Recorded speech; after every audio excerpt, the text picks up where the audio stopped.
সাংবাদিক আলোর মৃত্যুতে মেহেরপুর প্রেসক্লাবের কল্যাণ তহবিলের ৩০,০০০ টাকা পরিবারের কাছে হস্তান্তর করছে আমাদের প্রজাতপ্রিয় সহকর্মী। মেহেরপুর প্রেসক্লাবের সাবেক সভাপতি রশিদ হাসান খান আলোর মৃত্যু পরবর্তী কল্যাণ তহবিল হতে প্রাপ্ত ৩০,০০০ টাকার চেক তার পরিবারের ৩ ভাইয়ের কাছে হস্তান্তর করা হয়েছে। এ ব্যাপারে মেহেরপুর প্রেসক্লাবের সভাপতি ফজলুল হক মন্টু বলেন, এই কল্যাণ তহবিলের উদ্দেশ্য হল সাংবাদিক চিকিৎসা সেবা, মৃত্যু পর তার সুবিধা প্রদান করা হয়ে থাকে। এছাড়াও কয়েক মাস আগে সাবেক সভাপতি রশিদ হাসান খান আলোর চিকিৎসাকালীন ২০,০০০ টাকা নগদ প্রদান করা হয়েছিল। মেহেরপুর প্রেসক্লাবের সাধারণ সম্পাদক মাজেদুর হক মানিক বলেন, মেহেরপুর জেলার সরকারি বেসরকারি দাতাদের অনুদানের টাকা প্রেসক্লাবের কল্যাণ তহবিলে ব্যাংকে সংরক্ষণ রয়েছে।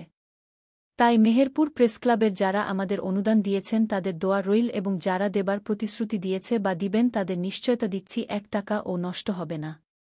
মেহেরপুর প্রেসক্লাবের কল্যাণ তহবিলে জমা রাখব।